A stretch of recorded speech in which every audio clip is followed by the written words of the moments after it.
Okay, I know I'm loading you down with a lot of things to look at, but if you've got time, take a look at this short summary of Paul's life. I think it will help you put some things in perspective.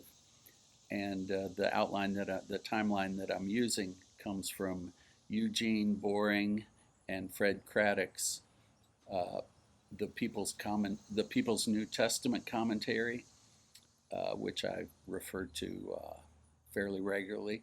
Interestingly, both Eugene Boring and Fred Craddock were students at Johnson University years and years and years and years ago. That's Eli Razzo's alma mater. And Fred Craddock just died a couple of years ago, and he's widely regarded as one of the best preachers of the last 50 years, uh, known as a teacher of preachers primarily. And then Eugene Boring's an excellent New Testament scholar, I think at University in Texas, maybe TCU, doesn't matter. I remember him doing a revival for my dad one time, which is kind of interesting to think about. Dad said he was sitting in the living room, had his books out on his lap, and Dad looked down, and nothing there was in English. So that's kind of people we're talking about here. Let me go through uh, their timeline of for the Apostle Paul. They have him at about the same age, birth date as Jesus, somewhere zero-ish to the 32 CE. We can talk about Paul's birth through his young adulthood. Born to Jewish parents in Tarsus, likely between 5 BCE and 5 CE. Roman citizen, we're told in Acts. Like many diaspora Jews, he had a Hebrew name, which was Saul, and a Greek name, which is Paul. He would have had a Greek education, speaking and writing Greek as his native language. Likely the family spoke Aramaic at home. He would have been a synagogue attender, and the liturgical language of the synagogue was Hebrew, which is similar to Aramaic. Um, he was educated as a Pharisee, we're told, in both his letters and in Acts, and studied in Jerusalem with Gamaliel. No mention of that in the epistles, which is kind of interesting, but Acts mentions that he studied with Gamaliel.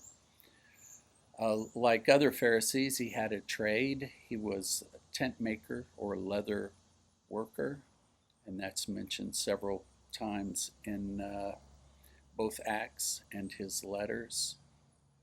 And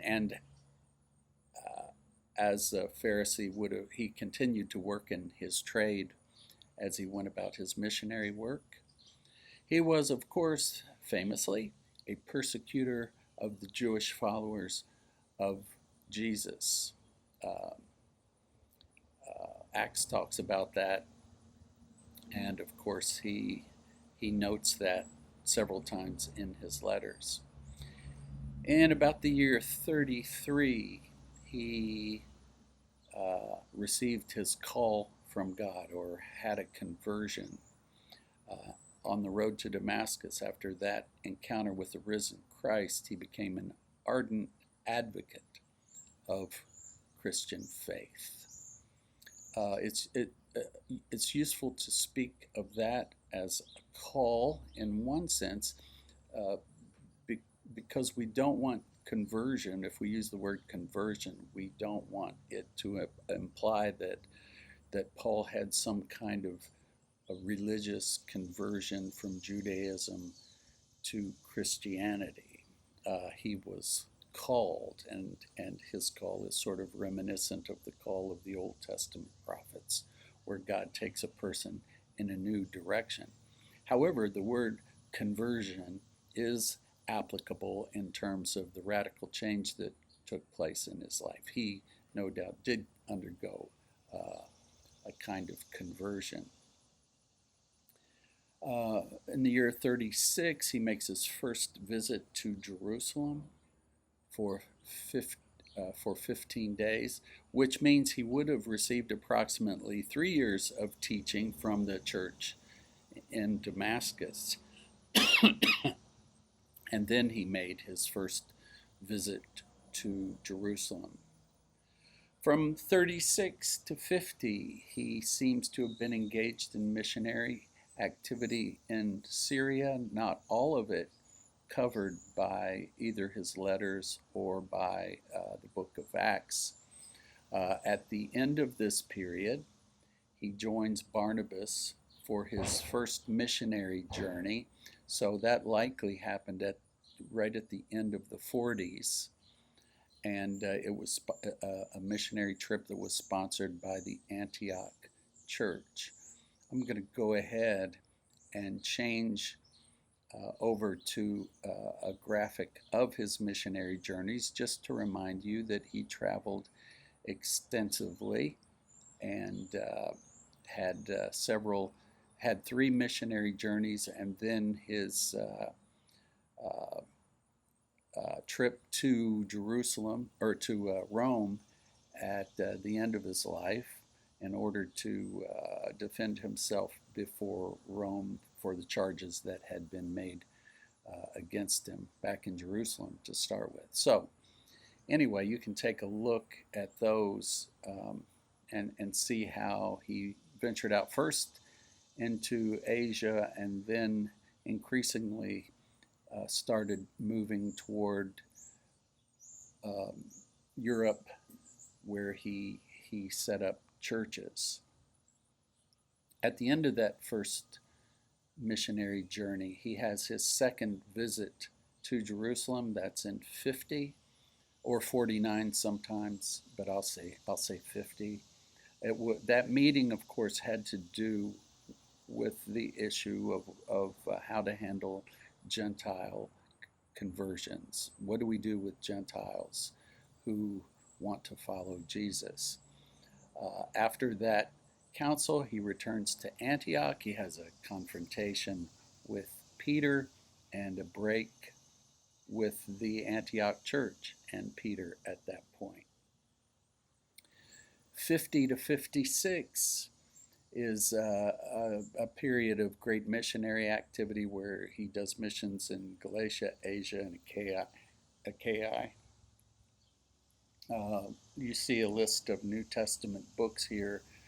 There is so much disagreement on actual datings of the books, but these are fairly common datings for the books of the New Testament. 50 and 50, 1 Thessalonians, likely written during his first missionary journey, and perhaps 2 Thessalonians. There's an early date and a late date proposed for Galatians, but I'll mention Galatians here. You got his second missionary journey from 50 to 52, a third missionary journey from about 53 to 56, and during all this flurry of activity, he now has churches established around the Mediterranean and is writing letters back to these churches to encourage them to solve problems and to pull Christians together.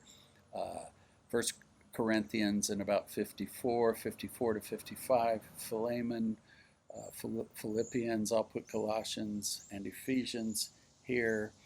In 55 to 56, maybe 2 Corinthians, which may be a combination of letters, actually. Galatians could go here, and Romans. 56 to 57, he's on a collection tour. He's taken up collections from Gentile churches around Asia and Europe in order to aid the believers back in Jerusalem and Judea. And then 57 to 64, you have his arrest and imprisonment, arrested by the Romans during his Jerusalem visit to deliver the offering. That's recorded or explained in Acts 21. You've got his defense in Jerusalem, and then 2 years he's imprisoned in Caesarea. sent to Rome for 2 more years, and condemned and executed in 64, or released, imprisoned again, and executed in 68.